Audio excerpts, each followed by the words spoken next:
Este síndrome es muy frecuente, de hecho, así como cuando mencionábamos de síndrome cromosómico más frecuente, pues decíamos que era síndrome de Down. Cuando hablábamos de enfermedad mendeliana más común, de hecho se va a revisar, pero cuando lleguemos a errores innatos de metabolismo, porque es la hipercolesterolemia familiar. Y si hablamos de síndromes de herencia no tradicional, en cuanto a microdeleciones, el más común o desórdenes genéticos o genómicos sería la de lesión 22q11. Es por mucho la más frecuente. Sin embargo, su frecuencia es de 1 en 4.000 recién nacidos vivos. Es una entidad que tiene muchas descripciones debido a que su fenotipo es muy variante, ¿no? Entonces, al ser un espectro tan amplio, una especificidad variable tan importante en ellos, pues lo han descrito los foniatras, y entonces son los que hablaban de una alteración velopalatina, por eso está lo del síndrome velocardiofacial, pero pues también lo describieron los inmunólogos cuando hablábamos de las inmunodeficiencias que ellos tienen, sobre todo de células T, y entonces pues era un síndrome de George que describieron ellos, pero pues también tiene las alteraciones cardíacas, entonces pues los cardiólogos describieron el síndrome facio-conotroncal o el síndrome cardiofacial de Kayler. Y bueno, han ido variando todas estas entidades, todos estos nombres, pero finalmente nos referimos a la misma patología. Quizás una de las que puede servirles un poquito para acordarse qué tipo de alteraciones pueden tener ellos es el acrónimo de CACH. Sí, antes se conocía como CACH22, también es entidad, este síndrome. Pero bueno, actualmente, insisto, el nombre completo o el como estamos usando para todos los desórdenes genéticos, pues más que genéticos genómicos, pues ya no es mencionar inclusive el epónimo, sino únicamente la alteración cromosómica que estamos viendo. Y entonces, bueno, ya en su temario viene como de lesión 22q11. Esta entidad, pues se calcula que tiene esa frecuencia de 1 a 4.000 recién nacidos vivos, pero depende el origen o la causa por la que ustedes lo estén investigando. Por ejemplo, si nos vamos al Instituto Nacional de Cardiología, al área de pediatría, o aquí mismo en el GEA González, de uno de cada 68 niños que lleguen por alguna cardiopatía, principalmente troncoconales, o sea, patología de Fallot, transposición de grandes vasos, dobles salidas, o bueno, alguna alteración aórtica, cabalgamiento de la aorta, todas esas que tienen que ver con el troncocono desde el punto de vista embrionario, son las que están más relacionadas con la de lesión 22q11, pero también pueden encontrar una PCA o pueden tener una CIB o pueden tener alguna de estas. Y si las estudiamos en conjunto, uno de cada 68 cardiopatías congénitas está relacionada con la de lesión 22q11, aunque no tengan el resto del espectro. Los foniatras, por ejemplo, de hecho en el GEA, la mayor cantidad de pacientes que tenemos de 22q11 llegaron referidos por el servicio de foniatría. Y esto básicamente porque ellos tienen problemas en cuanto al lenguaje, ya que tienen una voz hiperrinofónica. Bueno, suena muy rimbombante, ¿no? Pero bueno, cuando hablamos de este tipo de voz, nos referimos básicamente a los que tienen la voz nasal o que se escuchan medios gangosos, sería el común de la gente, ¿no? Pero bueno, el nombre técnico completo sería hiperrinofónica, es decir, cuando les pedimos que estén pronunciando algunas letras, como puede ser la S o puede ser la R, hay mucho escape de aire a nivel de la nariz y cuando pronuncian pues también se ve o se escucha muy peculiar, insisto, gangoso. Y entonces, bueno, pues los empiezan a estudiar, hacen una nasofibroscopía y resulta que muchos de estos pacientes lo que tienen es un paladar hendido submucoso. ¿Sale? A veces tan pequeñito que cuando hacemos la revisión de la boca no encontramos alguna alteración. Pero bueno, recuerden ustedes que también un paladar hendido submucoso es relativamente fácil encontrarlo cuando es muy grande en la boca. Y esto porque cuando revisamos la cavidad oral, pues una de las características importantes es que tiene una úvula bífida. ¿Sale? Y bueno, también cuando hemos visto alteraciones del neurodesarrollo y la discapacidad intelectual, ¿se acuerdan que habíamos comentado que pues habían varios síndromes de el tipo de discapacidad intelectual que nos refiriéramos? Si hablábamos discapacidad intelectual de origen congénito por cromosomopatías, pues mencionamos que era Down, pero si hablábamos de discapacidad intelectual prevenible y tratable, pues decíamos que era hipotiroidismo congénito. Si hablábamos de discapacidad intelectual desde el punto de vista genético y hereditaria, pues quedamos que era X frágil. Y bueno, esta se encuentra por debajo de X frágil, ¿sale? Entonces, pues siempre en cualquier paciente con discapacidad intelectual será importante descartar una de lesión de 22-11, ¿sale? Esta entidad, a diferencia de algunas otras que hemos visto, no tiene criterios así de diagnóstico en cuanto a una escala o una serie de ítems, como en el caso de Marfan, o criterios así tan específicos como en el caso de neurofibromatosis, que son esos 5, y si no cumple 2 de esos 5, pues no es neurofibromatosis. Sin embargo, bueno, siempre hay que considerar este tipo de diagnóstico cuando tenemos las siguientes características. Hay que recordar que más del 90% de los pacientes de lesión de 22-11 van a tener discapacidad intelectual. Esta puede ser desde leve hasta severa. Entonces, pues ahí englobamos un gran grupo de padecimientos que siempre hay que estar descartando y, bueno, desmenuzando alguna otra cosa. Ahora, no por esto vayan a pensar que a todos los niños que tienen discapacidad intelectual, además de cariotipos, siempre hay que hacerles una FISH para buscar la de lesión de 22-11. ¿A quiénes les vamos a buscar? Bueno, pues los que tienen discapacidad intelectual, pero además cursan con inmunodeficiencia, cardiopatías o paladar hendido submucoso, ya que 2/3 partes de estos pacientes pacientes con lesión de 22-11 pueden tener estas características. Pero también, bueno, hay que considerar que si tienen esto y además hipocalcemia o anormalidades renales, que puede ser desde presentar una hipospadias o tener ectopia renal o tener doble sistema colector o alguna cosa así, pues también hay que pensar en velocardio facial junto con la disfagia, ¿sale? Entonces, bueno, pues ahí el espectro, insisto, es muy amplio y de hecho, bueno, no recuerdo el artículo, pero saqué esa tablita de los hallazgos frecuentes en este tipo de padecimiento. Y bueno, ven ustedes que pueden tener desde polidactilia, aunque si bien no es lo más común, pero lo pueden tener. También pueden tener hernias diafragmáticas, ya sea Bordaleg, pueden tener hasta hernias hiatales, que recuerden que la hernia hiatal personalmente sigue siendo una hernia diafragmática, y esa es mucho más común. Y bueno, podemos tener polidratnios, ¿sale? Entonces, pues ahí, insisto, es un fenotipo muy, muy amplio, que siempre hay que considerarlo. Finalmente, si tienen un paciente con varias de esas características, no está de más hacer un estudio diagnóstico de FISH. ¿Qué podemos decir en cuanto a otras características clínicas que no son tan comunes como las que les acabo de comentar, pero que, bueno, siempre las encontramos referidas en ellos? Las dividí en dos columnas. En una tenemos todo lo que sean las dismorfias, lo que vamos a encontrar en la carita de estos niños, pero del lado derecho tengo todas las otras alteraciones que pueden presentar ellos, que si bien no están descritos en los criterios diagnósticos, también hay que considerarlo cuando tenemos esos criterios diagnósticos y no irnos con la finta, ¿no? Porque podemos pensar, bueno, velocardio facial, pero tiene querosinostosis. Bueno, pues resulta que menos del 1%, pero de ellos también pueden causar querosinostosis, pensando en que no sería un motivo de descarte, ¿sale? Entonces, dentro de los rasgos faciales, ahorita vamos a ver las fotografías, pero bueno, básicamente les puedo decir que es un perfil facial plano, secundario a una hipoplasia malar. Hay diferentes características oculares, ahorita vamos a ver algunas fotografías del artículo, pero hay niños que tienen los ojos como más profundos, hundidos, digamos. Hay unos que pueden cursar con hipertelorismo y, bueno, también con ese hipertelorismo pueden encontrar un falso hipertelorismo que sería que se da por la presencia de telecanto o por la presencia de epicanto bilateral o pueden algunos, aquí se me fue, no es una N, es una B, fisuras palpebrales oblicuas hacia arriba, o sea, como mongoloides. Hay algunos que por el contrario las tienen dirigidas hacia abajo. Todos coinciden en que tienen anormalidades auriculares.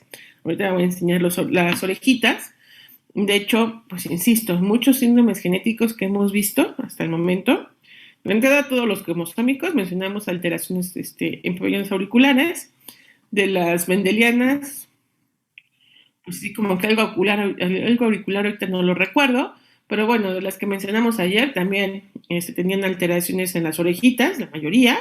Cuando vimos X frágil también tiene alteraciones en las orejitas. Entonces, bueno, yo siempre les he dicho y creo que se los había comentado, de verdad que cuando estén con alguien que llegue a consulta por el motivo que sea, revisen las orejas, no está de más.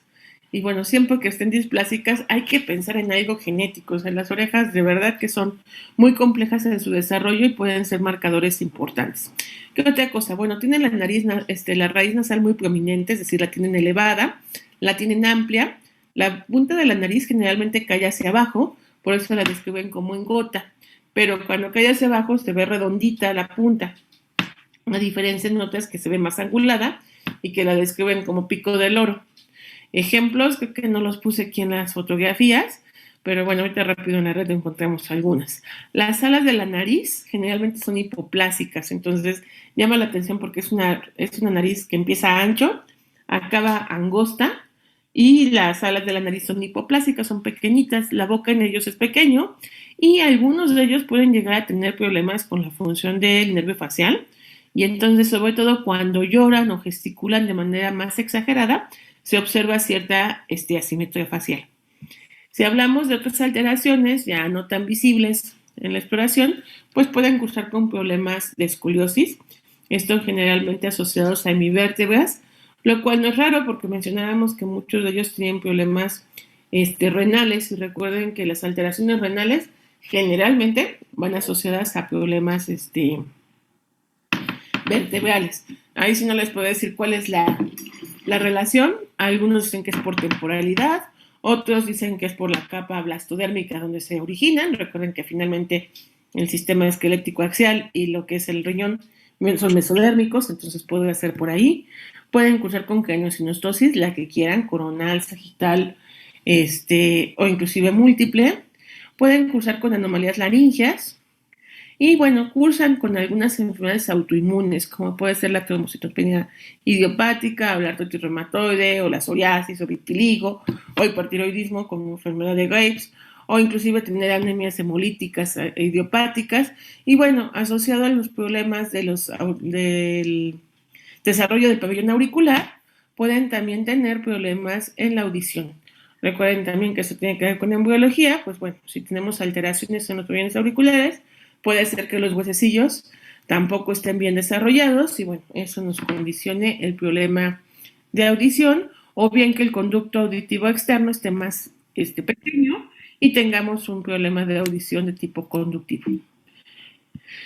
Y bueno, aquí están algunas fotografías. Estas sí, la mayoría de los artículos que encontré estaban en blanco y negro, entonces bueno, pues son las fotos que tenemos. Pero bueno, del lado izquierdo tenemos una foto completa de una carita de un niño con velo cardiofacial.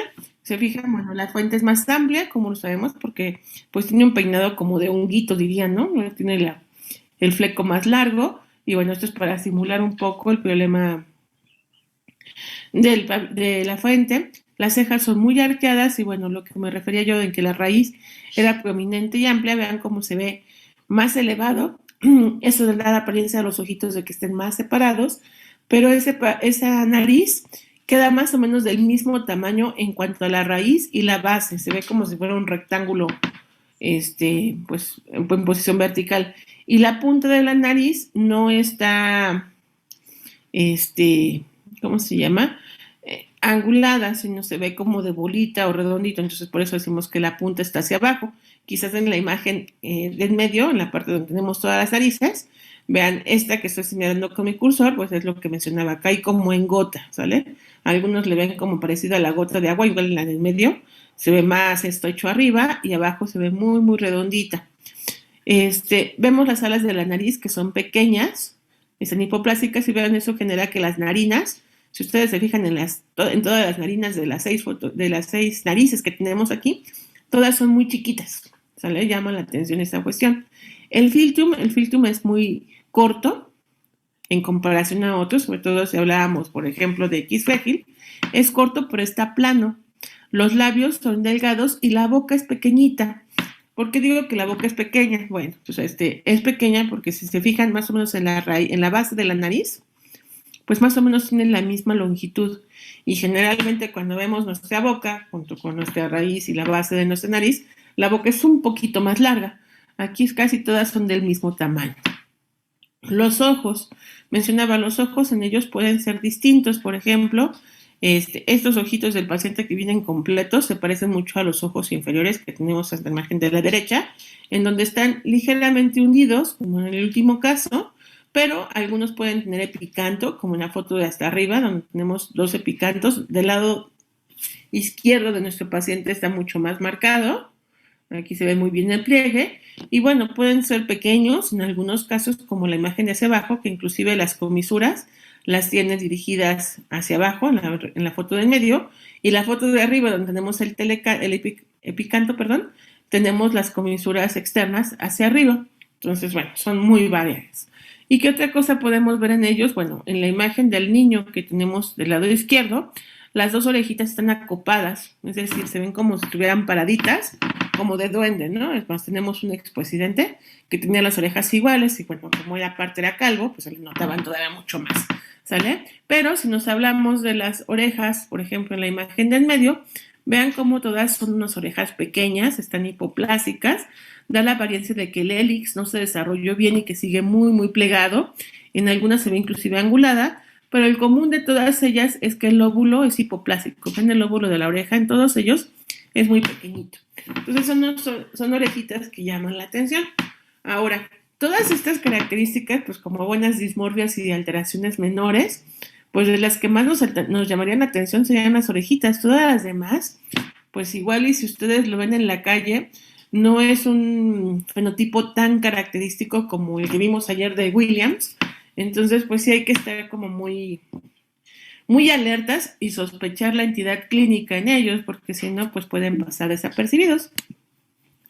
Ahora, esta es una imagen de fotografías del internet, en donde, pues bueno, también vienen fenotipos muy peculiares, pero bueno, observen en todos ellos lo que es el común.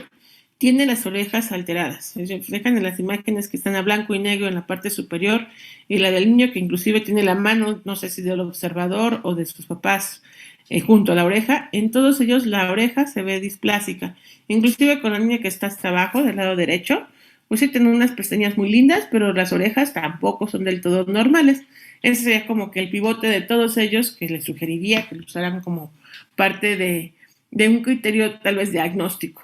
Ya de ahí, pues podemos tener los que cursan únicamente con un paladar hendido, que en este caso, por supuesto, no es submucoso, es un paladar hendido completo, como el que estamos viendo aquí, sin labio hendido, o en algunos casos puede ser el paladar hendido con labio hendido.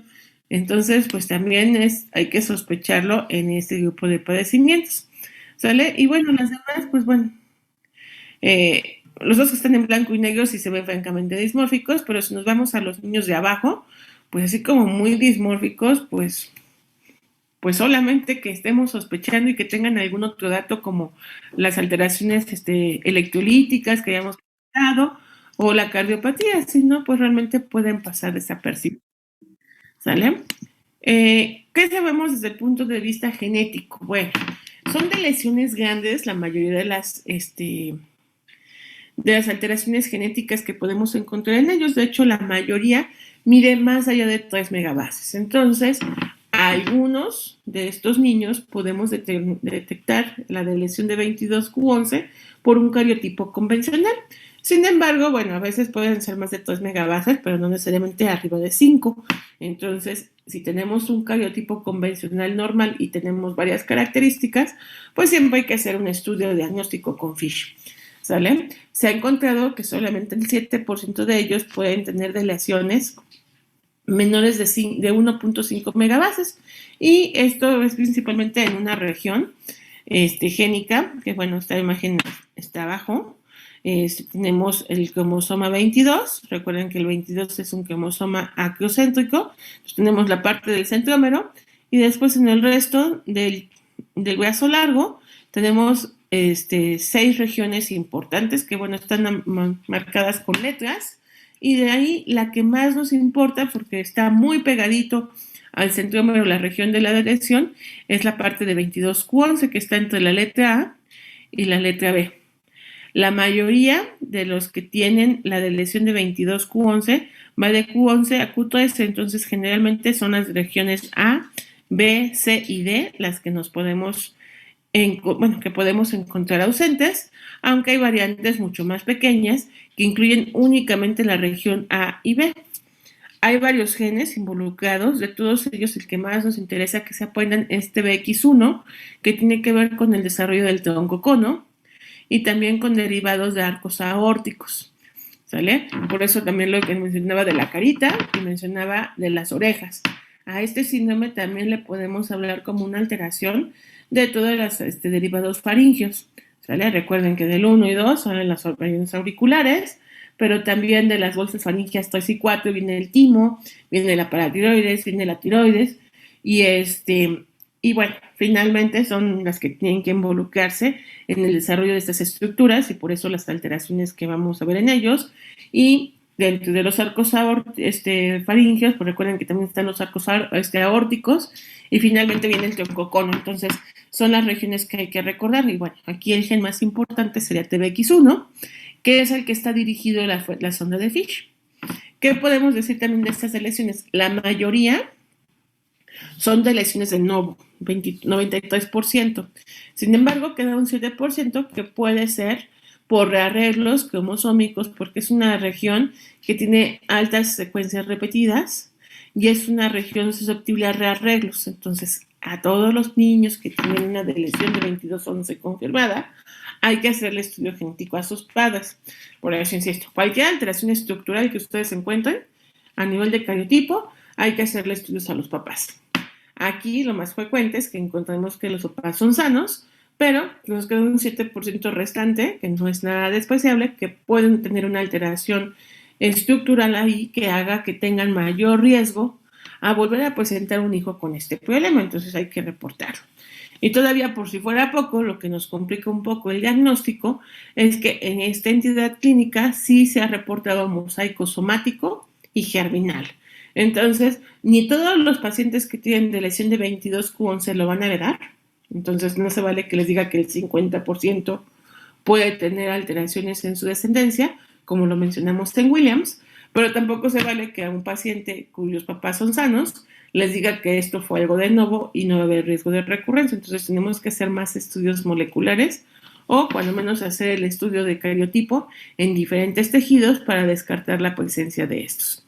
Y bueno, en la imagen que les pongo aquí abajo, pues es como haríamos el diagnóstico citogenético molecular, en donde, bueno, ya habíamos mencionado, usamos dos tipos de sonda, la que va a ser el control, que marca principalmente desde la región del centrómero, insisto, recuerden que es acrocéntrico, entonces por eso la señal verde que estamos viendo por aquí, esta es exactamente en el extremo, está marcando el centrómero, que siempre es Q10, y pegadita a esta región, en la parte más distal de la región Q11, está el gen TBX1, que insisto es a la que está dirigida a la sonda, es una sonda locus específica, y bueno, en el cromosoma 22 normal vamos a ver la señal, en este caso es rosa, pero en el cromosoma 22 que está deletado, pues no se va a observar.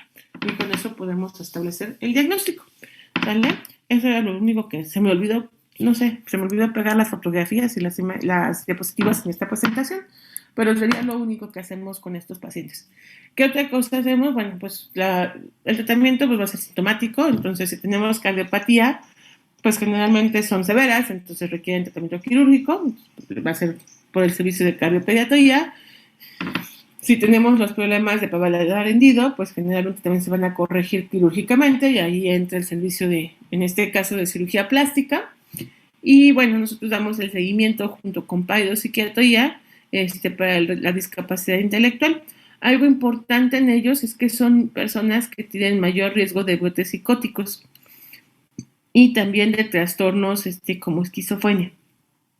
¿Por qué? Bueno, pues hay algunos genes ahí relacionados en esta región y bueno, nosotros en colaboración con el Instituto Nacional de Psiquiatría, pues a todos los pacientes que llegan con brotes psicóticos o que tienen algunos rasgos de esquizofrenia, pero además algunas dismorfias como las que les acabo de comentar o el antecedente de cardiopatía o el antecedente de paladar hendido, les hacemos el estudio de Fish y hemos encontrado en varios de ellos este tipo de lesión, ¿sale? Entonces, bueno, para que no se queden con la idea de que todos los vamos a detectar en etapa de la infancia, hay algunos que captamos como etapa adulta y, bueno, principalmente por el comportamiento y las alteraciones psiquiátricas. No sé si tengan alguna duda o pregunta. ¿No? No, doctora. Bueno, órale, pues, de esta patología, bueno, de todo este grupo de enfermedades que revisamos ayer, ¿hay alguna duda? ¿Todo quedó súper claro?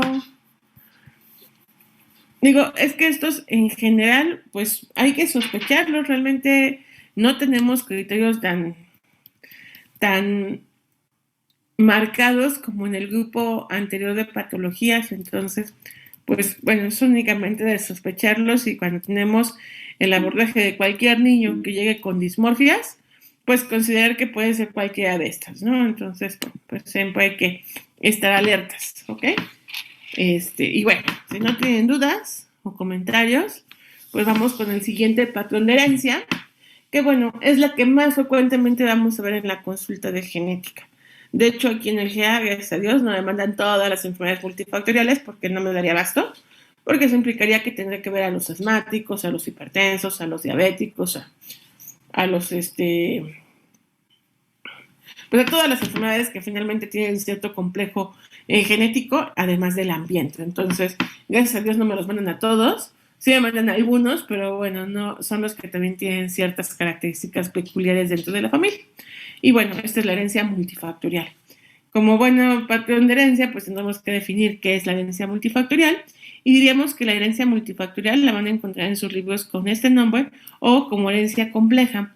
La herencia compleja radica básicamente en que es muy complicado distinguir qué tantos son factores ambientales los que están involucrados con esta entidad y qué tantos tienen que ver con factores genéticos. Y como no hay un solo gen el que cause la entidad, sino que es la suma de varios de ellos, pues a la hora de hacer el análisis, generalmente ya no lo hacemos por genética, sino que nos vamos por genómica, que ya se ven estudios masivos, para poder ver cuál es el factor de predisposición.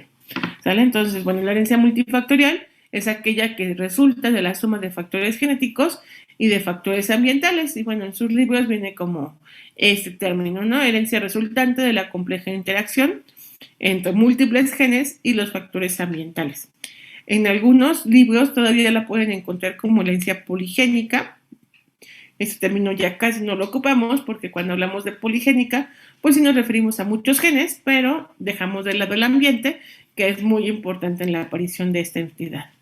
¿Sale? Insisto, es por frecuencia la más común, y de hecho, pues en esta tablita que es del Emery, pues vemos aquí la incidencia de trastornos que podemos encontrar al nacimiento por las tres causas más importantes desde el punto de vista genético, que sean los cromosomas, la monogénica y la multifactorial. Y bueno, si vemos incidencia de nacimiento por cada 1000 habitantes, pues tenemos que las cromosómicas son las menos comunes, como les había comentado en algún momento, 6 de cada 1000, mientras que en monogénicos son 10 de cada 1000, pero si hablamos de herencia multifactorial, son hasta 50 por cada 1000.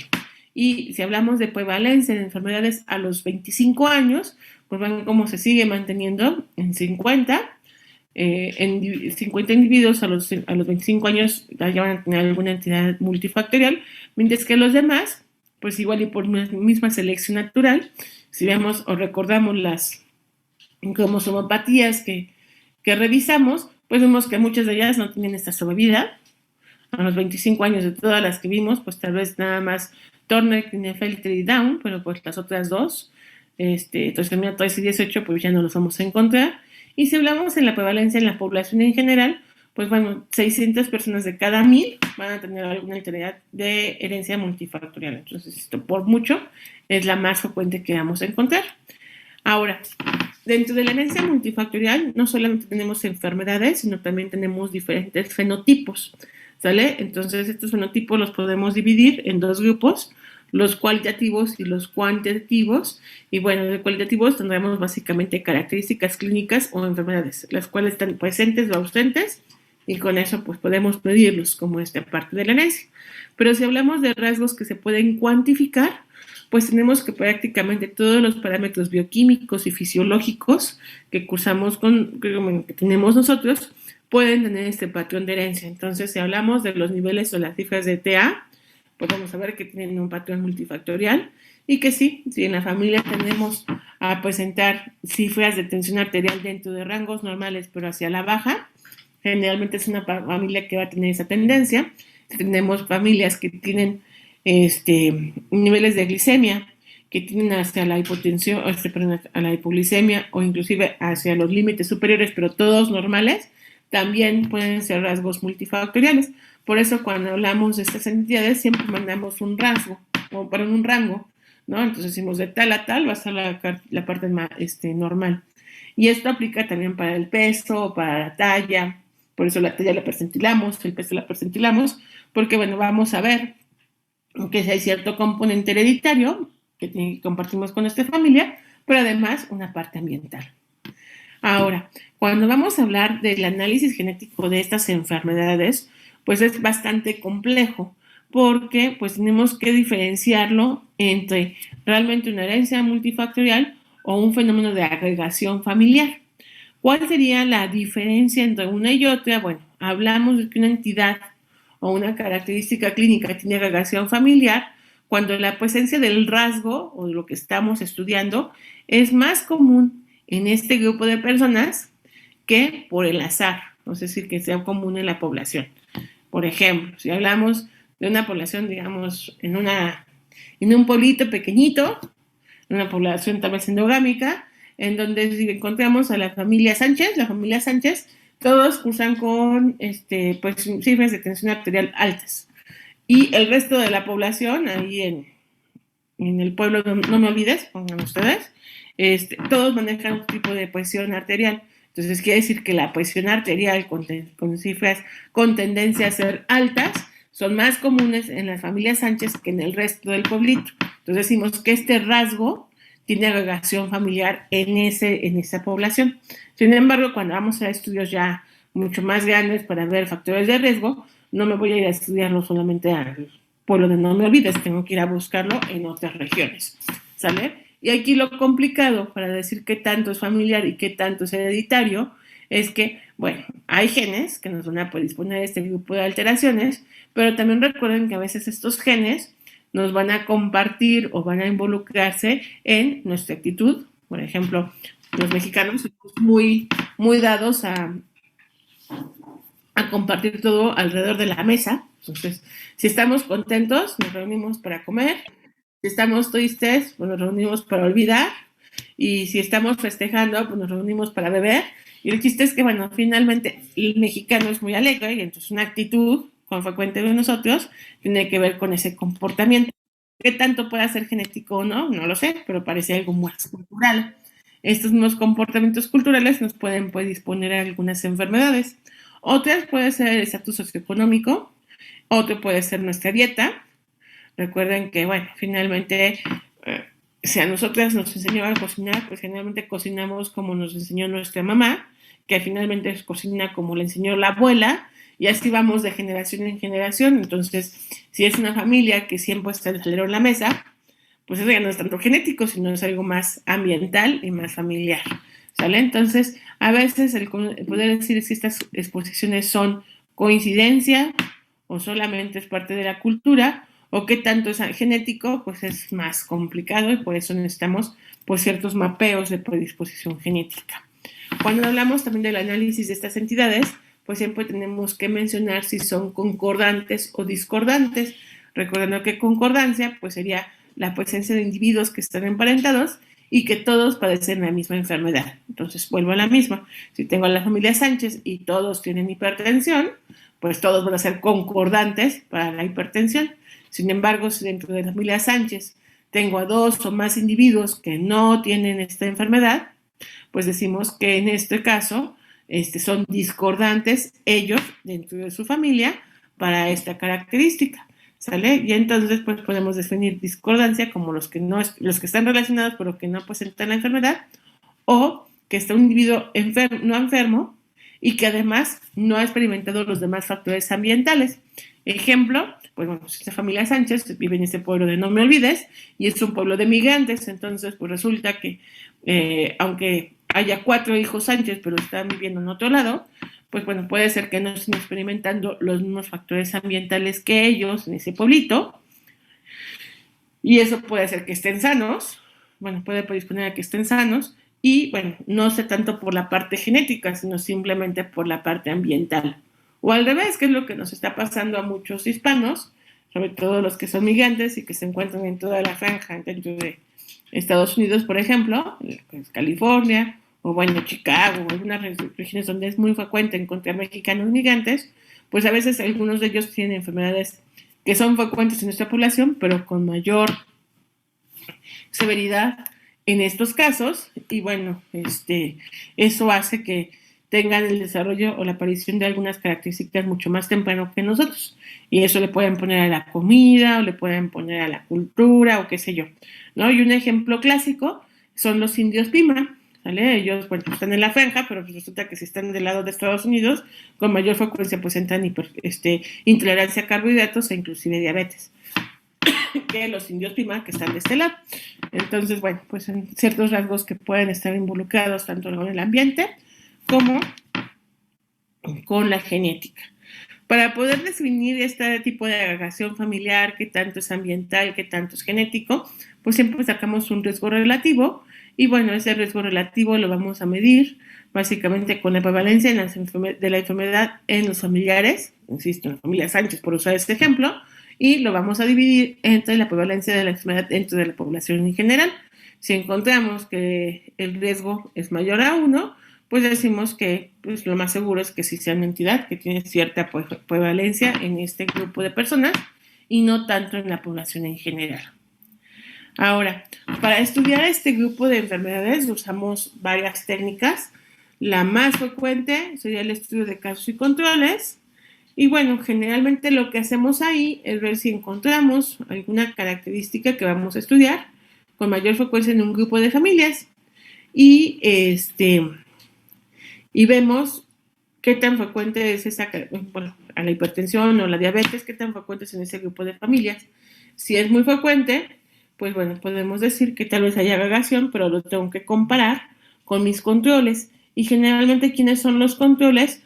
Pues el resto de la familia, pero que no tiene involucro consanguíneo. Entonces, si hablamos, por ejemplo, en parejas que tienen hipertensión, pues la que tiene hipertensión entra dentro del caso y su control puede ser su esposo o o si tenemos una familia mucho más grande, pues todos los yernos y nueras podrán ser también parte de los controles, porque finalmente están involucrados dentro del mismo entorno ambiental, pero no comparten la carga genética. Entonces, si es algo que se presenta más en los que tienen consanguinidad, es decir, el padre o con sus hijos o los nietos que tienen cierto involucro en los genes, pues bueno, vamos a compararlo con el resto de la familia política, por así llamarlo, pero que viven en la misma casa, por así decirlo, y vemos qué tan frecuente puede ser o no la entidad, para ver si es algo ambiental, en donde entonces los casos y los controles estarían enfermos, ¿sí? Los cónyuges y las nueras y los yernos estarían enfermos, al igual que el resto de la familia. Si vemos que no están enfermos ellos, sino solamente los que están consanguíneamente relacionados, pues vemos que puede ser algo más genético, ¿sale? ¿Cuál es la complicación en este grupo de estudios de casos y controles? Pues bueno, que hay siempre algunos sesgos de detección y también sesgos de recuerdo, ¿vale? Porque a veces podemos preguntar del abuelo, de la abuela o del bisabuelo, y pues algunos ya ni se acuerdan, ¿no? Que los tuvieron. Otro tipo de estudios que podemos ocupar en este grupo de enfermedades es el estudio en gemelos, ¿sale? Recordando que pues tenemos 2 tipos de gemelos y que, pues bueno, los monocigotos tienen genotipos idénticos para cada locus, y entonces si son concordantes, pues es que va a ser algo genético.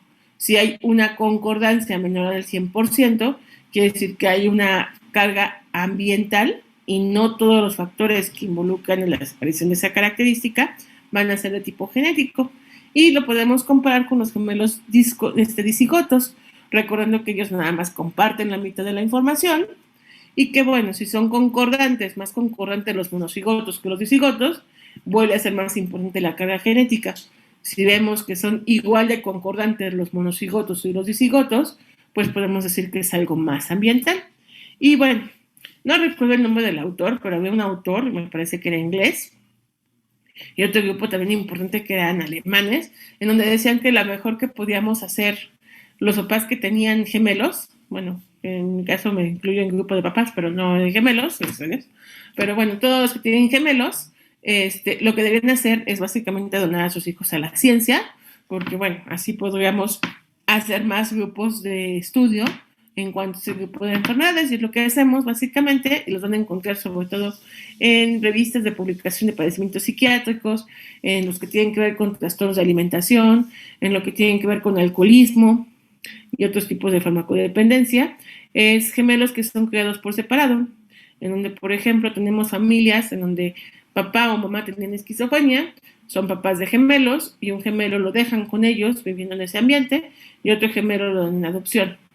Y los van siguiendo a los dos a lo largo del tiempo, y bueno, ven si el gemelo que vivía con los esquizofrénicos desarrolla esquizofrenia, pues qué tanto era más el ambiente el que favoreció la entidad, y si por ejemplo el que desarrolla esquizofrenia es el que mandaron a adoptarlo por otro lado, al igual que sus papás, pues bueno, aquí sí que fue más la carga genética que la parte ambiental, ¿sale? Entonces es muy complicado estudiarlos, pero bueno, se hacen algunos análisis de este tipo.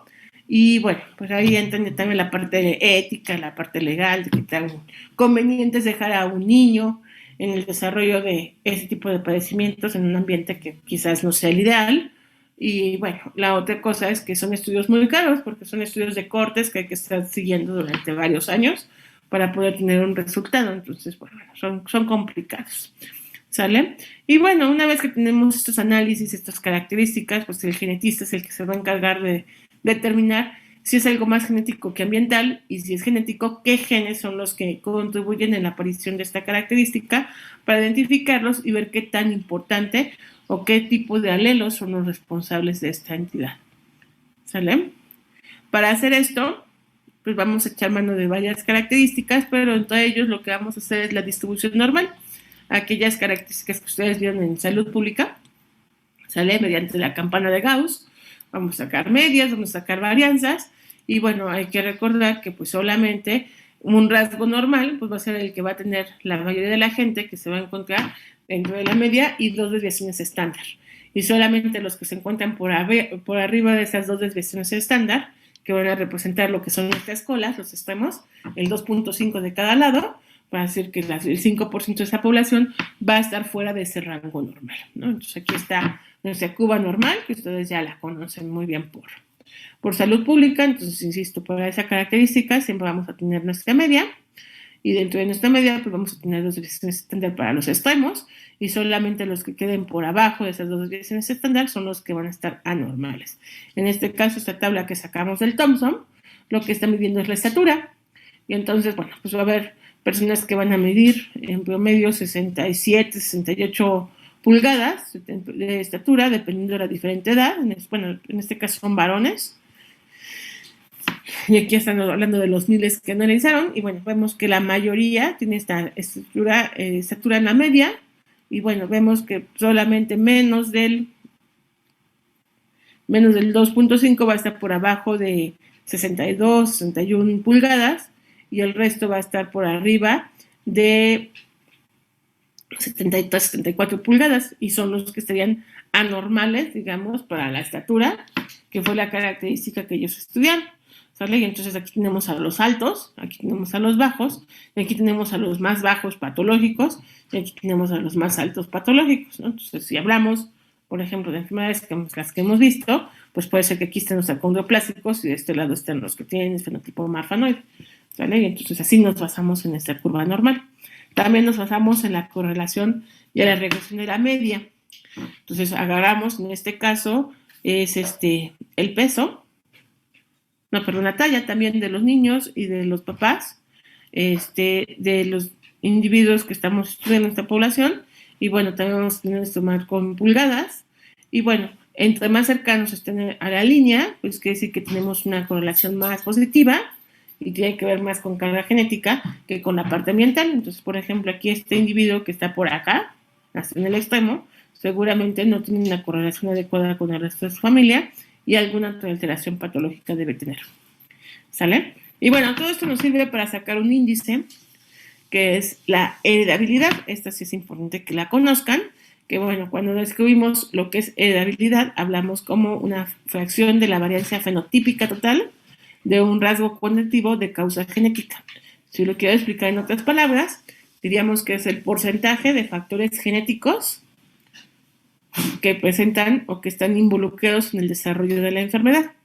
Entonces, por ejemplo, si yo tengo una enfermedad que es 100% hereditaria, o sea que nada más es por causa genética, puede ser una acondroplasia, decimos que el 100% de los factores que la causan son genéticos. Entonces tendrá una heredabilidad de 1, ¿sale? Tenemos enfermedades que no son genéticas, como puede ser algo infeccioso, ¿vale? Si quieren, con lo que estamos viendo ahorita, pues el COVID. El COVID no es algo genético, es algo totalmente ambiental, estar expuesto al virus. Entonces diríamos que la heredabilidad de COVID sería de 0, ¿sale? Pero hay enfermedades que están en todo este rango, entre el 0 y el 1, en donde pues podemos pasar por el punto 1, punto 2, punto 3, punto 4 y demás, en donde tenemos el involucro de factores genéticos y factores ambientales. Entonces, por ejemplo, si hablamos de labio hendido, el labio hendido tiene una heredabilidad de más o menos 50%, entre el 40 y 60%. Esto implica que el 60% de los factores que causan este labio hendido son genéticos y el otro 40% son ambientales. Y así nos podemos ir también con diabetes. Por ejemplo, diabetes mellitus tipo 2 tiene una heredabilidad entre 0.9 a 1 prácticamente, es decir, el 90% de los factores que causan la diabetes mellitus tipo 2 es de causa genética y solamente el 10% es algo ambiental, ¿sale? Entonces, este tipo de heredabilidad no nos va a revelar el mecanismo de herencia, ¿sale? O sea, si hablo de acondroplasia, decíamos que era 100% hereditario, no me va a decir, se hereda y en forma dominante. Simplemente me va a decir que la mayor cantidad de factores que intervienen son hereditarios o son génicos, pero no me va a decir cuántos ni cuáles. Eso lo tengo que averiguar por otro lado. Y la otra, pues también no me va a decir el número de genes que están involucrados, recordando en esas entidades que tenemos cierta heterogeneidad alélica y genética. Y entonces aquí vienen las tablas de concordancia. Ahorita me regreso a los gemelos. Tengo las enfermedades y tengo aquí los factores de heredabilidad. Y entonces, por lo que les mencionaba, la tipo 2, de diabetes tipo 2, tenemos que es 0.9 a 1, ¿sale? Entonces hay una gran predisposición genética para la aparición de esta enfermedad.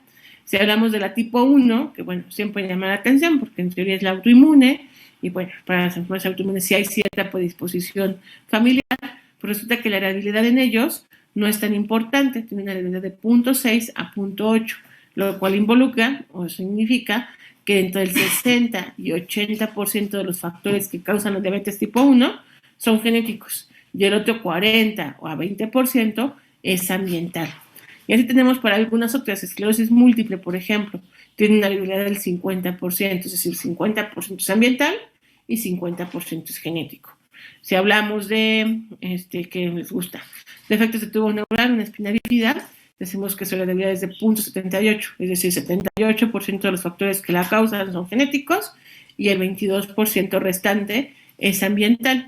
Si hablamos de las cifras de presión arterial, resulta que tiene una heredabilidad de 0.6 a 0.62, es decir, el 60% los causan los genes y el 40% el ambiente.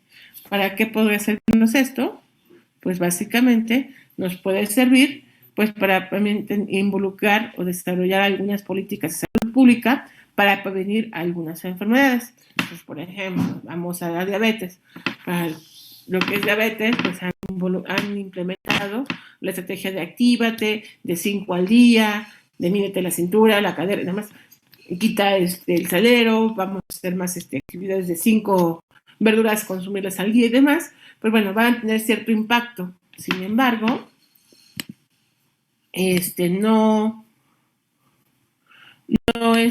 no necesariamente vamos a ver un impacto a largo plazo, porque vamos a ver que la carga genética es totalmente, bueno, la más frecuente, ¿sale? Me preguntaban por aquí de la epilepsia. Bueno, pues aquí depende el tipo de estudio que hayan hecho. Esa tabla la saqué del Thomson Thompson y me dice aquí que la carga genética para epilepsia tiene una heredad de más del 1%.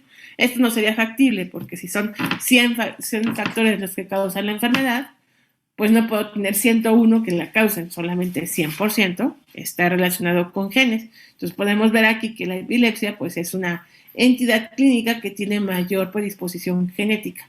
Si hablamos de la epilepsia idiopática, que no tengamos ningún factor de riesgo, porque si me dicen epilepsia por encefalitis, pues bueno, pues ahí hay que ver cuál fue la causa de la encefalitis y si fue algo infeccioso, pues evidentemente ya no fue esta heredabilidad.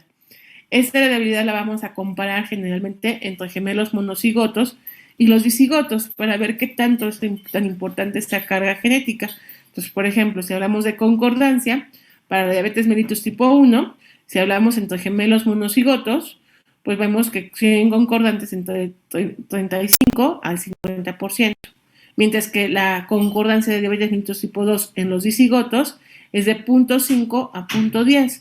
Entonces, una entidad en donde tiene mayor concordancia en gemelos monocigotos que en dicigotos, esto implica que entonces tiene mayor cantidad de genes involucrados y no tanto en la parte ambiental. Si hablamos, por ejemplo, del índice de masa corporal que lo ocupamos para obesidad, pues decimos que tenemos el 0.8, implica que el 80% de los factores son genéticos y el resto son del ambiente. Y esto es mucho más concordante en los gemelos monocigotos que en los dicigotos. Entonces, por eso involucra que tenemos más genes involucrados que el ambiente. ¿Sale? ¿Sí me expliqué con esto de heredabilidad? Doctora, yo tengo una duda. Entonces, ¿los factores de heredabilidad los sacan a partir de esas campanas de Gauss y el otro, el de la línea media? ¿O cómo Sí, sacan los generalmente factores? sí. Lo vemos como está distribuido en la población. Lo vemos como está distribuido en las curvas normales y en los estudios de gemelos. En esa parte que les decía yo de estudios de cortes a largo plazo. Básicamente sí lo vamos sacando. Ahora, para esto, generalmente, estos valores de heredabilidad no siempre son transpolables a las diferentes poblaciones. Solo insisto, hay poblaciones que son mucho más frecuentes o más susceptibles a diabetes. Los mexicanos somos una de ellas, pero si hablamos, por ejemplo, de los PIMA, ellos tienen mucho mayor predisposición aún. Entonces, la tasa de prevalencia de la enfermedad pues, va a ser diferente en ellos que en nosotros. Y entonces la heredabilidad va a ser distinta. Por eso también las campañas de salud pública que sirven en algunas entidades no siempre van a ser transpolables a nuestra población. ¿Sale? Entonces, esto va variando. Y es por eso que cuando vemos la parte de genética, siempre estamos involucrados en la incidencia y la prevalencia de las enfermedades. Es decir, que si yo las enfermedades previas que hemos revisado se los preguntaba, de verdad que no era nada más por estar fastidiándolos con algún dato numérico, sino que generalmente esos números son los que van a servir para establecer el factor de riesgo relativo para algunas enfermedades. Por eso también en otras materias, pues les preguntan el porcentaje de prevalencia de diabetes, prevalencia de hipertiroidismo, de prevalencia de obesidad y demás para poder sacar estos rasgos. Y esto me va a servir para la heredabilidad y también más adelante para poder dar un riesgo de recurrencia. ¿Sale? Es por eso que luego les vamos pidiendo estos valores. No sé si contesté tu pregunta, Alejandra. Sí, doctora, gracias. Sí, ok. Bueno, ahora, no creen que solamente es en esta campana de Gauss con la que vamos a estar viendo lo normal o no normal. ¿Sí? No solamente tenemos el modelo de curva para analizar este grupo de entidades, sino que también tenemos otro modelo, que es el modelo del umbral. Este modelo del umbral involucra que, bueno, para que yo desarrolle una característica multifactorial, tengo que pasar un punto un punto de quiebre, en el cual me marque que si estoy por abajo de ese punto estoy sano y por arriba de ese punto voy a estar enfermo. A ese punto entonces le vamos a llevar umbral. Resulta que no todas las enfermedades multifactoriales tienen el punto de umbral exactamente igual para hombres y mujeres. Además de que cambian en la población, también pueden cambiar entre hombres y mujeres, por eso También cuando han revisado algunas entidades de malformaciones, no solamente en genética, sino también en otras asignaturas, o bien no solamente malformaciones genéticas, sino también cuando hablamos de enfermedades multifactoriales o enfermedades crónico-degenerativas, pues luego dicen, bueno, la diabetes es mucho más común o más severa en las mujeres que en los varones, pero pues resulta que los varones, la mayoría son más gorditos, pero la obesidad más grande la encontramos en este grupo, mujeres o varones. Y siempre vamos comparando por sexos. Cuando encontramos una diferencia muy grande, siempre le echamos la culpa a las hormonas, ¿no? Decimos, es que los estrógenos hacen que las mujeres tengan más laxitud. Y entonces por eso son más predisponentes a luxación congénita de cadera. Bueno, ese es un solo factor, pero también tenemos otros factores genéticos. Y eso puede hacer que algunas entidades sean más, con un umbral mayor para mujeres, y por eso encontramos menos mujeres enfermas, pero puede ser que también tengamos un umbral más alto para varones y entonces encontramos menos varones enfermos. Y en esta imagen lo que les traigo es la información con estenosis pilórica, por ejemplo. Si hablamos de estenosis pilórica, es una entidad que en frecuencia tenemos a 3 de cada 1000 recién nacidos vivos enfermos con esto, hombres y mujeres. Pero si ya dentro de los enfermos me pongo a separarlos por sexo, resulta que en el caso de los varones, 1 de cada 200 va a tener estenosis pilórica. Mientras que si busco mujeres, 1 de cada 1000 va a tener estenosis pilórica. Eso implica que los varones, al tener esta enfermedad con mayor frecuencia, su umbral para estenosis pilórica es más bajito. Mientras que en las mujeres el umbral es más alto. Y por eso tenemos aquí del lado derecho nuestra curva de Gauss, en donde tenemos aquí la gráfica de varones, tenemos nuestra campana. Recuerden que pues estamos hablando de una anormalidad, entonces siempre va a estar hacia la cola o hacia los extremos de la campana. Y vemos que la mayor cantidad de enfermos, en el caso de varones, pues involucra no solamente las dos desviaciones estándar hacia arriba, que sería el 0.2%, bueno, el 2.5%, sino que está mucho más, este umbral está como por ahí de la primera desviación estándar, o entre la primera y la segunda. Entonces tenemos aquí que los factores o los afectados son más que si los comparamos con mujeres. Y esto porque el umbral pues está más cercano a la media que si lo comparamos con las mujeres. Esto implica que el umbral en los varones con respecto a las mujeres es más bajo. ¿Y esto para qué me sirve? Bueno, no me sirve nada más para ver que va a ser más común en varones que en mujeres, sino también para dar un riesgo de recurrencia. Si llega una pareja a consulta y tiene antecedente de estenosis pilórica y el que está afectado es un varón, pues le voy a decir que para el siguiente embarazo su riesgo de recurrencia en promedio va a ser del 3.5% para los demás hijos que tengan, sean hombres o mujeres. ¿Sale? ¿Por qué? Pues porque el umbral no es muy alto. Entonces, el porcentaje de factores que tuvo que sumar, tanto genéticos como ambientales, pues son menos que en el caso de las mujeres. ¿Sale? Si hablamos aquí, estudiamos una flechita y que estuviéramos contando cada uno de los factores, pues vamos a ver que las mujeres tienen que sumar más factores porque el umbral está más alto para presentar la enfermedad. Sin embargo, pues por lo mismo, si yo tengo a otra pareja que llega también referida a la consulta por estenosis pilórica y tuvo la estenosis pilórica fue una niña, le voy a decir que el riesgo de recurrencia para esa familia va a ser del 7%. Porque ellos tuvieron más cantidad de factores genéticos y ambientales que lograron sumar para no afectar solamente a un niño, sino que afectaron a una niña, que son las menos comunes. Por lo tanto, el riesgo de recurrencia para el siguiente embarazo, si es mujer, existe el riesgo porque pues ya tienen muchos factores genéticos, pero si tienen varones, pues con mayor razón, porque su umbral es más bajo y entonces su riesgo de recurrencia va a ser mayor. ¿Sí me expliqué? Sí, doctora. Sí, doctora. Bueno, y entonces, con base a eso, pues también tenemos una serie de reglas para lo que sería la herencia multifactorial. Entonces decimos, aquí nos vamos a basar básicamente en riesgos de recurrencia. Si yo tengo una familia en donde más de un afectado, bueno, donde tengo más afectados con labio y paladar hendido, va a tener un mayor riesgo de recurrencia esa familia que si nada más tienen una familia con un solo afectado de labio y paladar hendido. ¿Por qué? Bueno, entre más afectados tengan ese grupo, más riesgo voy a tener de recurrencia en esa familia. Ahora, ¿qué otra característica? El riesgo de recurrencia va a ser más alto si la enfermedad es mucho más grave. Es decir, si yo tengo 3 familias, una con labio hendido unilateral, una con labio y paladar hendido unilateral y una con labio y paladar hendido bilateral, va a tener mayor riesgo la que tiene el labio y paladar hendido bilateral con respecto a la que nada más tuvo el labio hendido sin paladar hendido. ¿Sale? Es decir, entre más grave sea la enfermedad, más riesgo de recurrencia voy a tener. ¿Sí? ¿Qué otra cosa? El riesgo de recurrencia, si el que está afectado es el sexo de menos frecuencia, pues el riesgo de recurrencia va a ser mayor.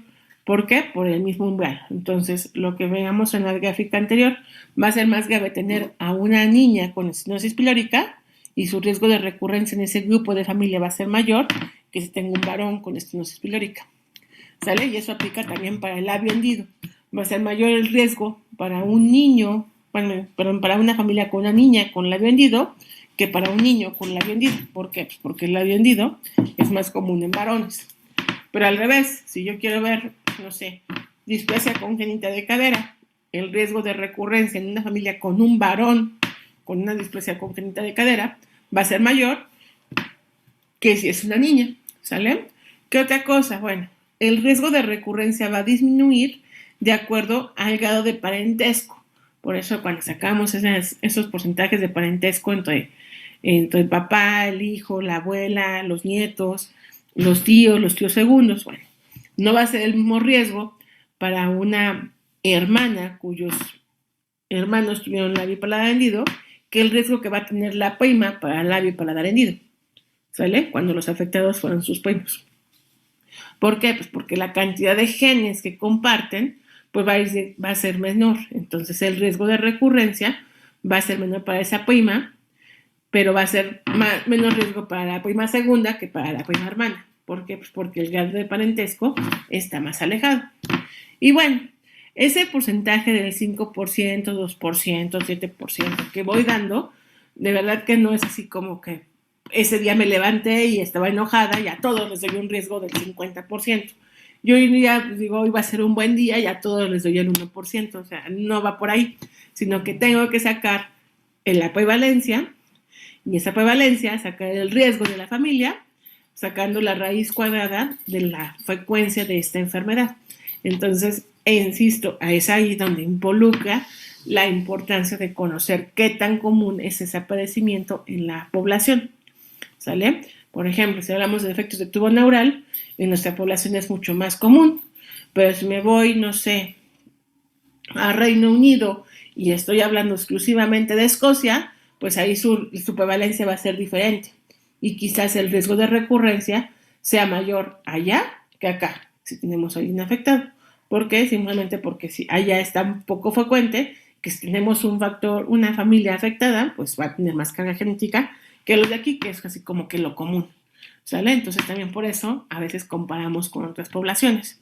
Y puse el ejemplo de Reino Unido, porque resulta que en Escocia defectos de tubo neural no son comunes, pero si me voy a la parte de Gales, ahí sí es muy común, entonces tengo que compararlo con esa población, ¿sale? Entonces, bueno, insisto, por eso vamos a ver las prevalencias y las tenemos que conocer.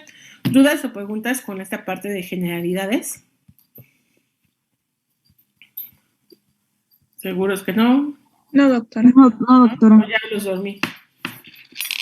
Bueno, vamos a ver algunos ejemplos. No creo que terminemos el día de hoy porque, bueno, aunque parece que es muy sencillo, la verdad es que tiene una parte de complejidad y sí hay que estarlo leyendo. Vamos a ver nada más 2 ejemplos de enfermedades o malformaciones congénitas con este grupo de herencia. Hoy vamos a revisar nada más uno, dejamos los siguientes para la siguiente clase y también en la siguiente clase vamos a ver enfermedades de la etapa adulta. Es muy importante que las conozcamos. ¿Por qué? Pues porque aparte de estudiar algunos factores ambientales, podemos disponer cierta parte genética. Entonces, bueno, Si hablamos de los defectos al nacimiento, recordando aquello que vimos nosotros al principio del curso, cuando vimos dismorfología, pues bueno, recordaban que había varios tipos, ¿no? Estaban las malformaciones, las deformaciones, las disrupciones y demás. Estas, pues habíamos dicho que algunas tenían factores o causas genéticas, como las malformaciones, algunas eran netamente ambientales, de tipo mecánico, como las deformaciones, y teníamos un grupo importante como las disrupciones. Entonces, bueno, todas ellas tienen que ver con este involucro o esta interacción de los defectos del ambiente y el genoma.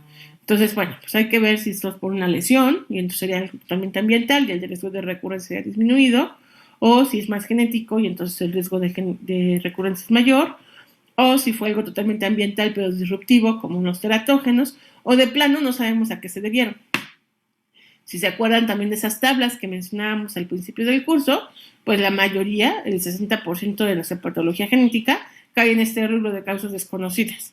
Y entonces, bueno, pues cuando tenemos este tipo de consulta, podríamos escudarnos en que pues, no se conoce la causa y ya, o podemos dedicarnos a buscar cuál es la causa, que pues sería lo ideal.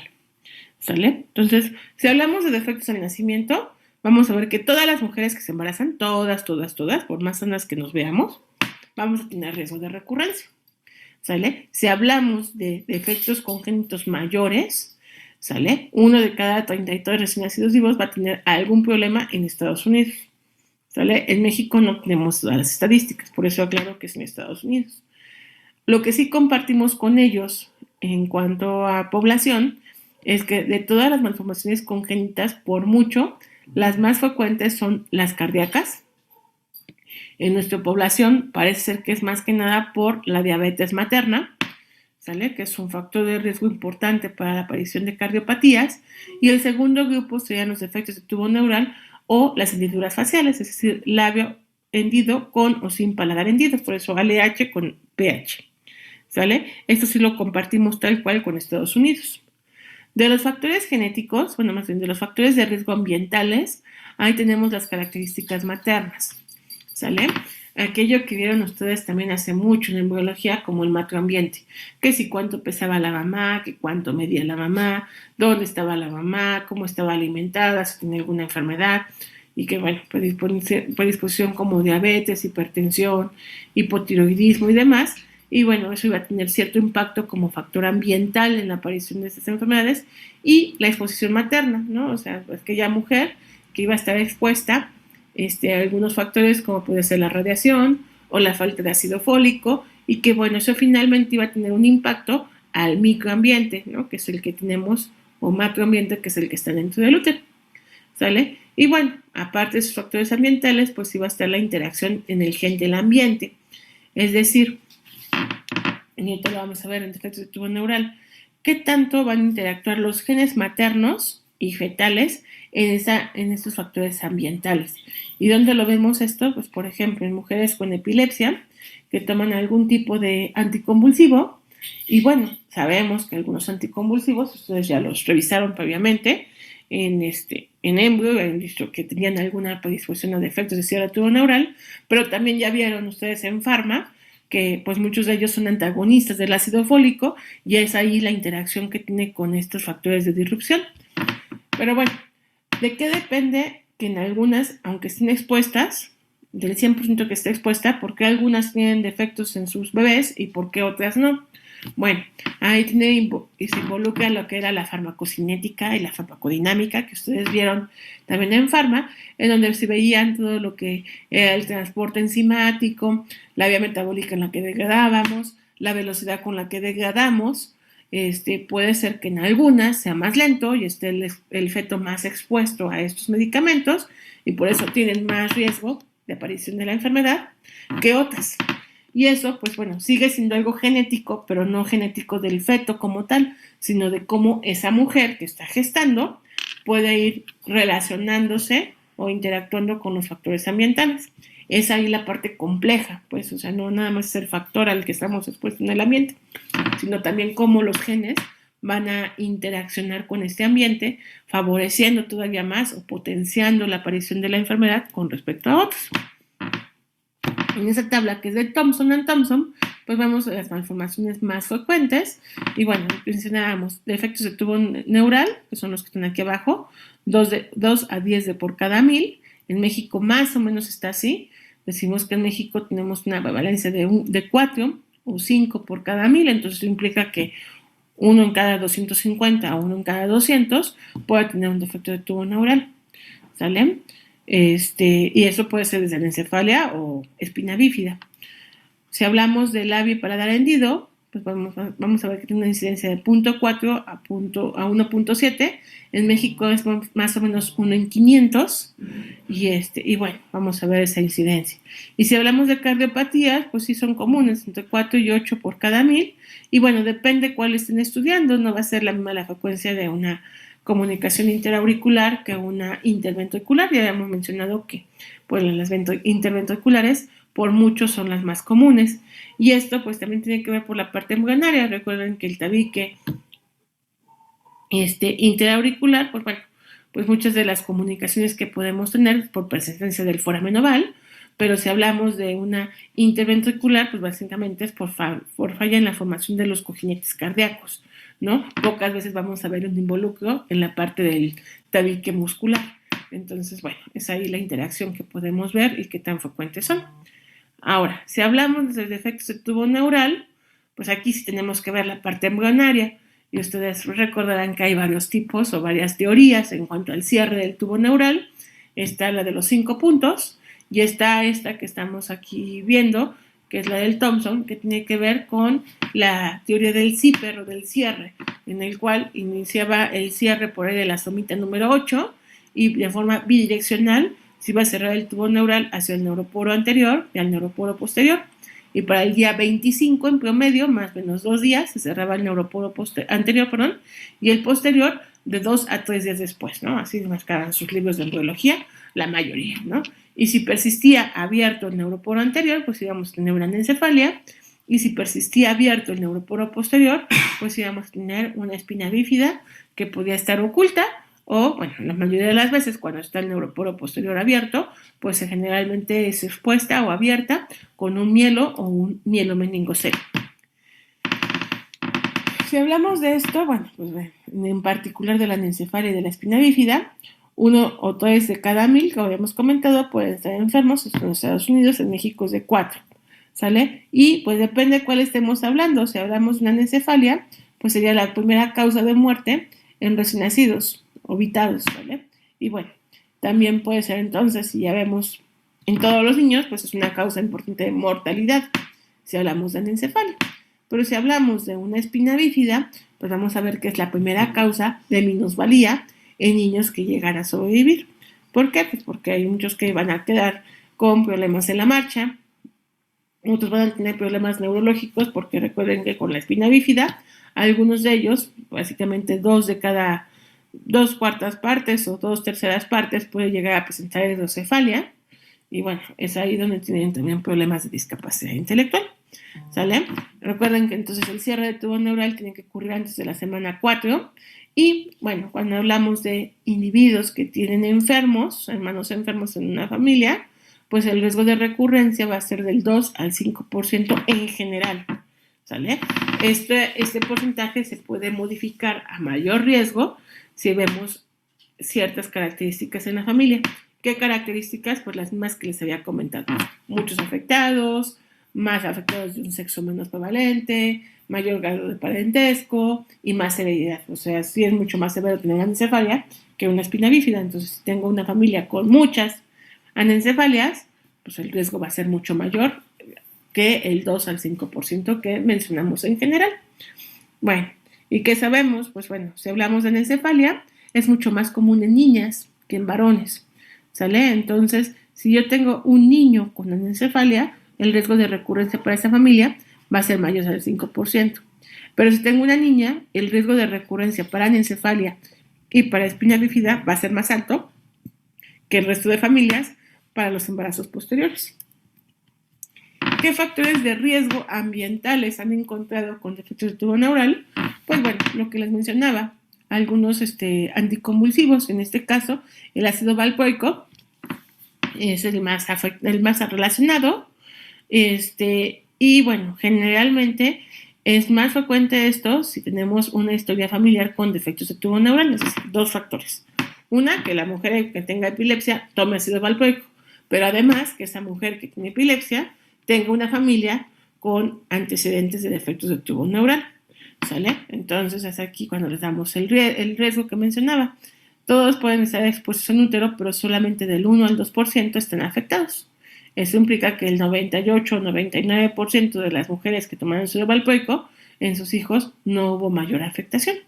Y muchos de ellos tienen que ver con las enzimas que tienen que ver con el transporte de este ácido valproico, la absorción, su metabolismo y la distribución.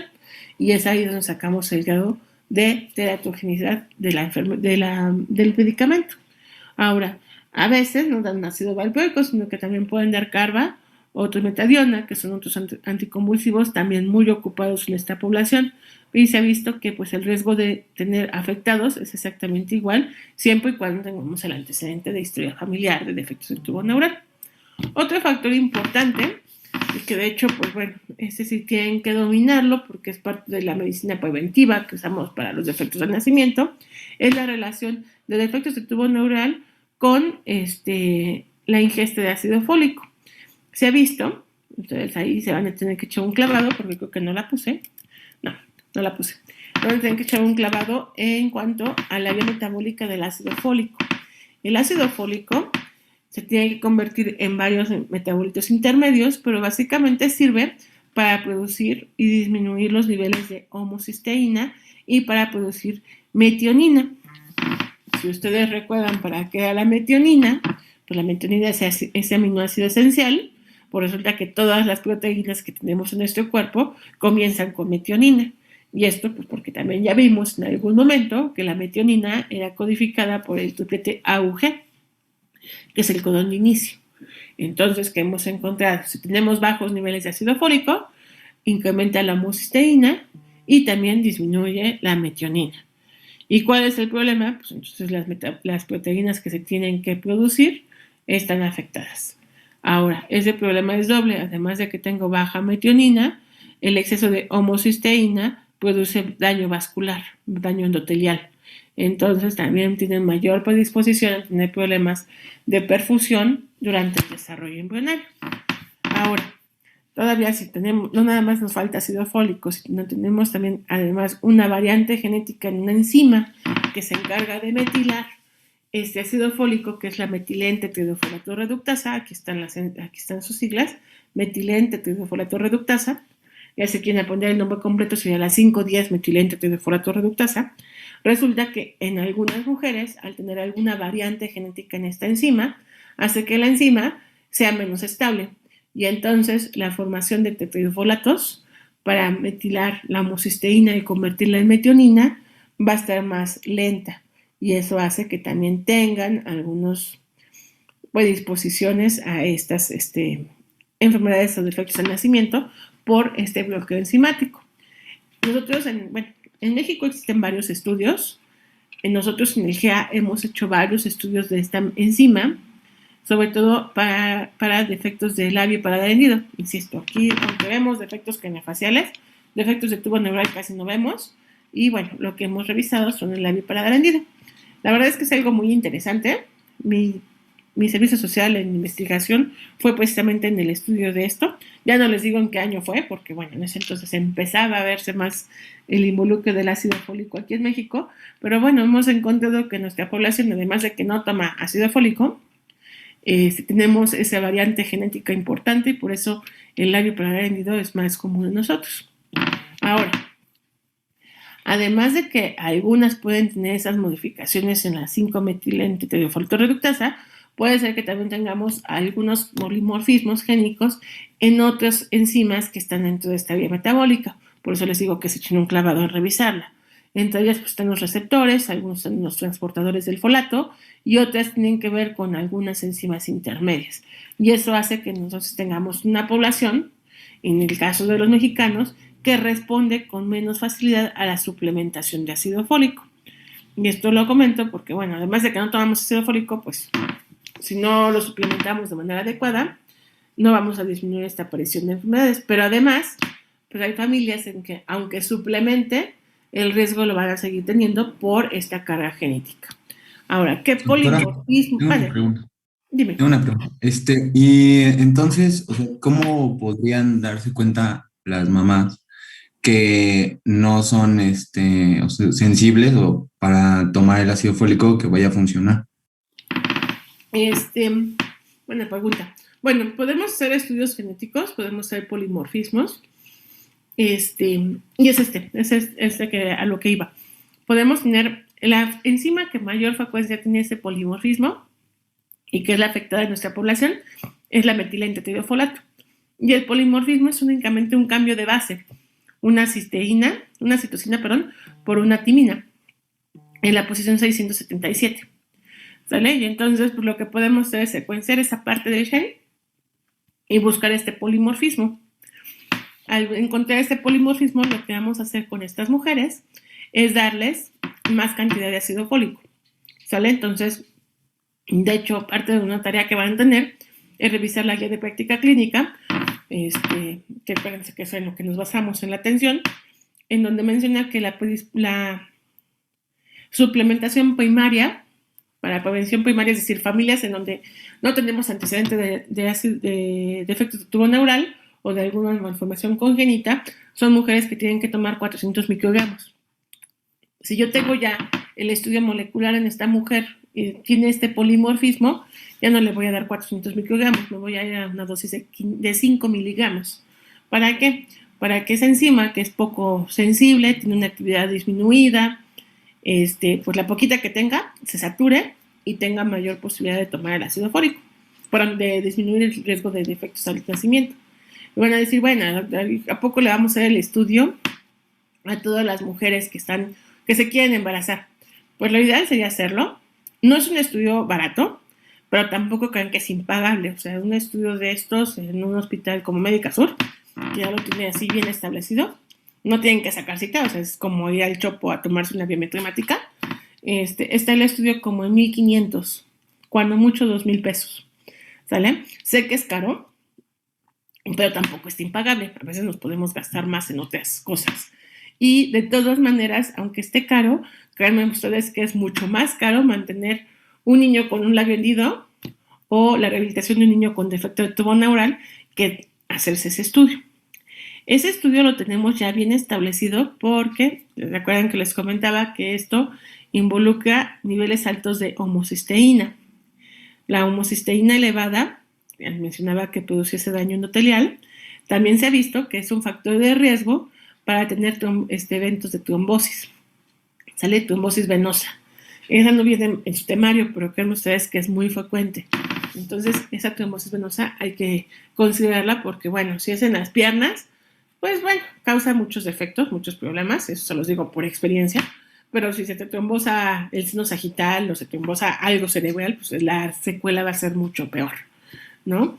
Y esto, ¿por qué lo tenemos ya bien establecido? Bueno, porque aparte de la trombosis, las mujeres, aquí sí somos más comunes las mujeres, pues bueno, por el tipo de regulación de fertilidad que tenemos, que sería muchas de nosotras tomar hormonales, pues sabemos que las hormonas, principalmente los estrógenos, producen estasis venosa. Y esa estasis, pues dispone a trombosis. Pero si además, de que tomé el anticonceptivo y además tengo esa estasis venosa y además tengo obesidad y además tengo este polimorfismo, el riesgo para presentar trombosis venosa incrementa, bueno, casi el 100%. Entonces, por eso existe este panel. En teoría, todas las mujeres que antes de que tomen un anticonceptivo, su ginecólogo tendrá que recomendarles hacerse este estudio molecular.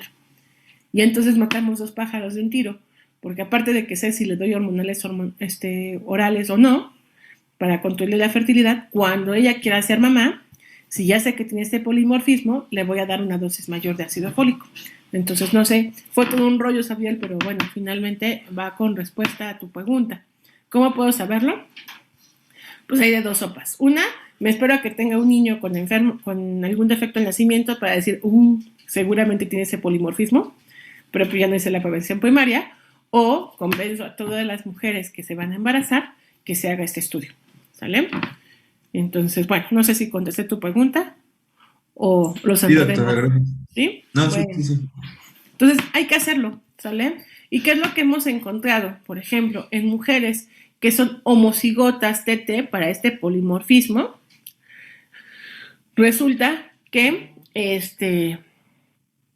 pueden tener concentraciones elevadas de homocisteína si su ingesta de ácido fólico es baja, ¿sale? Si son heterocigotas, es decir, si tienen CT, pues bueno, las concentraciones son intermedias, entonces en ellas hay que tomar más ácido fólico.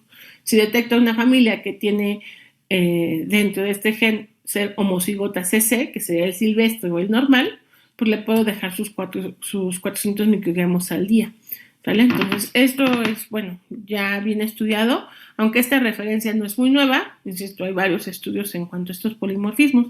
Nosotros en EJA encontramos lo mismo. Niños que tenían el antecedente del labio y paladar hendido, hicimos el estudio en 3 personas, en el paciente, el niño, papá y mamá, y resulta que lo que encontramos es que con mayor frecuencia las mamás de niños que tenían labio y paladar hendido eran homocigotas TT, ¿sale? Entonces, este polimorfismo, el que da el riesgo es cuando la mamá lo tiene, no tanto el afectado, ¿ok? Y es lo que comentaba, por ejemplo, si en las mujeres, según la guía de práctica clínica, todas las mujeres que estamos en edad reproductiva, tenemos que tomar 400 microgramos al día, ¿sale? Eso marca la norma. De entrada tenemos un factor de riesgo importante. Muy poquitas personas conocen esa norma, ¿sale? Entonces, bueno, pues hay que de entrada hacer más difusión para que las mujeres lo tomen. Tan importante es esa norma que si ustedes revisan todo, o sea, yo creo que nada más le falta ponerle ácido fólico a los cigarros y a la Coca-Cola. De ahí afuera, si ustedes buscan sobre todo los cereales, ¿sale? Llámese los de Kellogg, que estamos más preocupados porque le quitemos la figurita del animalito en la caja, que siguen fortalecidos por ácido fólico. Bueno, muchos de ellos tienen ácido fólico. El Chocomilk no es porque Pancho Pantera sea buena onda y le quiera poner ácido fólico y otras vitaminas, sino porque es lo que marca la norma. El pan Bimbo también tiene, por ejemplo, todos los productos de Bimbo tienen ácido fólico. Sin embargo, la dosis que ellos le ponen no llega a 400 microgramos al día. Entonces, hay que decirles a las mujeres que se tienen que suplementar. ¿Por qué? Porque aunque coman muy bien, pues si nada más comen pan Bimbo como fuente de ácido fólico, pues se van a tener que comer un pan Bimbo grande todos los días. Y bueno, yo conozco familias donde el pan Bimbo grande se acabará en 2-3 días, pues, pero entre toda la familia, no solamente una mujer. Entonces, pues bueno, es importante suplementar. Es importante que también les informemos dónde se encuentra el ácido fólico. Entonces, ustedes que ya llevaron la materia de nutrición, cosa que en mi plan de estudios no teníamos, pero bueno, ustedes ya deben de dominar en dónde se encuentra más este ácido fólico, ¿no? Que serían las hojas verdes oscuras, algunas vísceras, que bueno, a muchos no nos gustan, pero aparte que tienen más colesterol, pero bueno, hígado, riñones y todas esas cosas también tienen mucho ácido fólico, y las oleaginosas, principalmente todo lo que son nueces, avellanas, almendras, son fuentes ricas de ácido fólico, entonces hay que decirles que las coman. El problema que tenemos es que de todas maneras la dosis no se alcanza con solamente la dieta, entonces hay que insistirles en que suplementen. Y esto lo que hemos encontrado es que si suplementan, el riesgo para presentar un defecto de tubo neural o un labio hendido puede reducirse a un 50 o 75%. Entonces yo tengo una familia que tenía ese riesgo del 5% que ya hemos comentado. Si toman ácido fólico, su riesgo puede disminuir hasta un 2.5%, que es casi el riesgo que tiene la población en general, ¿sale? Entonces, por eso es bien importante poder suplementarlo, ¿sí? Y de hecho, ahí va a estar la tarea. Ustedes me van a hacer una infografía y también me van a tener que explicar por vía un podcast cómo van a asesorar a una mujer que llega a la consulta para que use el ácido fólico, ¿sale? Tienen que ser bien convincentes. ¿Por qué? Pues porque por nuestro sistema de salud, en niveles, todos los genetistas, por ver enfermedades poco frecuentes, estamos en un tercer nivel de atención. Pero esta actividad que hacemos los genetistas, pues la realidad es que tendrá que estar en un primer nivel de atención en toda mujer que llega a una consulta. Eso sería en un centro de salud.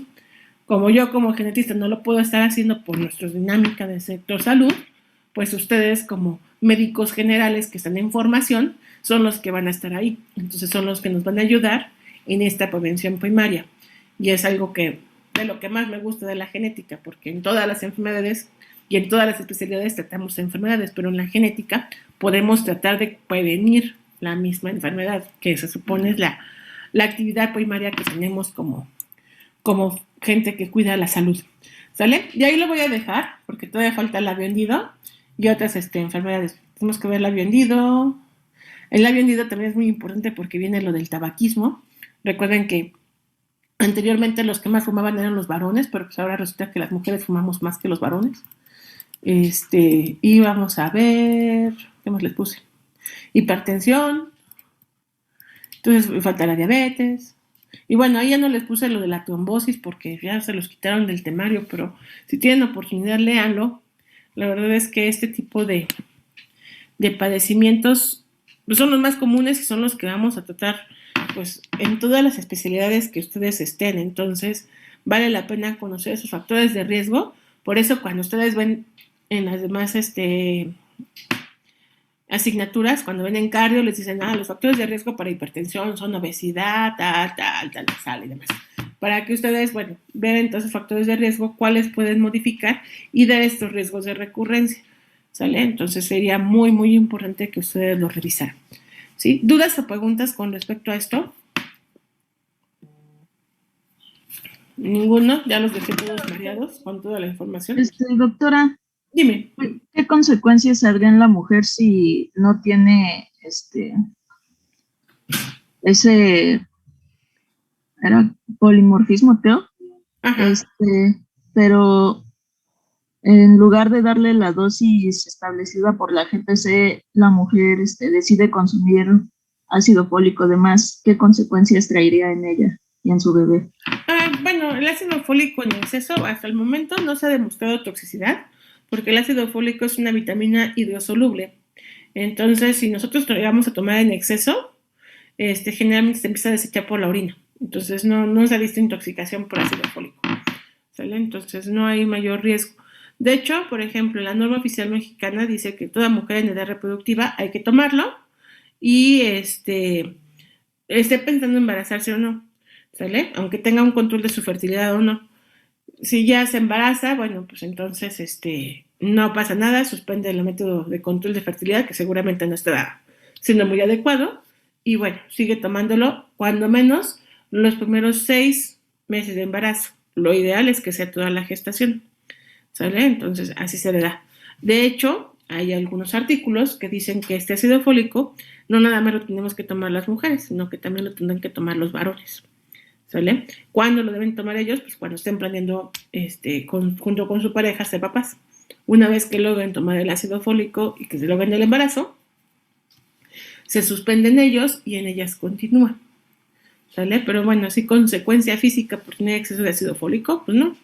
Si acaso lo único que es que si la mujer tenía anemia megaloblástica, pues tal vez nunca te diste cuenta que la tenía porque empezó a tomar el ácido fólico, pero de ahí en fuera no pasa más nada. De hecho, también para enfermedades como cáncer, también se está dando el ácido fólico, pues para tratar de disminuir los riesgos de cambios en la secuencia del DNA. Entonces ya se está dando mucho ácido fólico. Ustedes chequenlo. De hecho, si se van a las tiendas estas GNC y a todas estas de naturistas,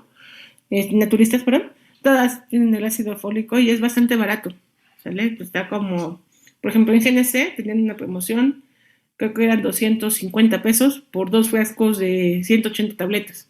Entonces, por 250 pesos estabas casi protegido, pues si no todo el año, no, pues casi desde todo el año, porque 180 tabletas te alcanza para 6 meses. Entonces, estás protegido todo el año. Eso si van a comprarlo y no quieren al centro de salud. Si van al centro de salud, así como salíamos antes con naproxeno y aspirina, ahora salen con ácido fólico.